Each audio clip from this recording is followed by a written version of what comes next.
Chintu madam से बोला, madam अगर आपका आशीर्वाद मिले तो मैं अच्छे नंबर से पास हो जाऊंगा। मैडम बोली, हाँ पर साथ ही तुम्हें तैयारी भी ठीक से करनी होगी चिंटू। तैयारी ही करनी होती तो आपका आशीर्वाद मांगने क्यों आता।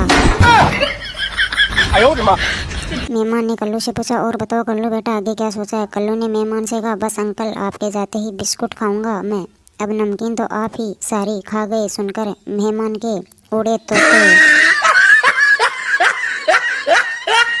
चिंटू ने पापा मम्मी से कहा, जल्दी से तैयार हो जाओ सब। अब पापा क्यों चिंटू, मुझे लड़के वाले देखने के लिए घर आ रहे हैं पापा। किसने कहा। चिंटू, मैं अभी पड़ोस की प्रिया को परेशान कर रहा था तो उसके पापा बोले कि हम देख लेंगे तुझे। मास्टर जी बोला, खाना खाने से पहले सभी बच्चों को अपने हाथ धोने चाहिए। चिंटू मास्टर जी से बोला, लेकिन मैं तो खाना खाने के बाद हाथ धोता हूँ। मास्टर जी बोला, ऐसा क्यों। चिंटू बोला, ताकि मोबाइल पर दाग ना पड़ जाए। क्लास चल रही थी और पप्पू सो रहा था। टीचर, पप्पू क्या हो रहा है ये सब। पप्पू, कुछ नहीं सर। क्लास में सो रहे हो क्या। पप्पू, नहीं सर, गुरुत्वाकर्षण से सर नीचे गिर रहे हैं। पप्पू की बात सुनकर टीचर मन ही मन हंसने लगा। पति पत्नी से बोला, तुम मेरी माँ के साथ भी बिल्कुल वैसे ही रहना जैसे अपनी माँ के साथ रहती हो। बहू, अगले दिन सुबह मम्मी 1 कप चाय बना दो और नाश्ते में आलू के पराठे बना देना। जब बन जाए तो मुझे उठा देना।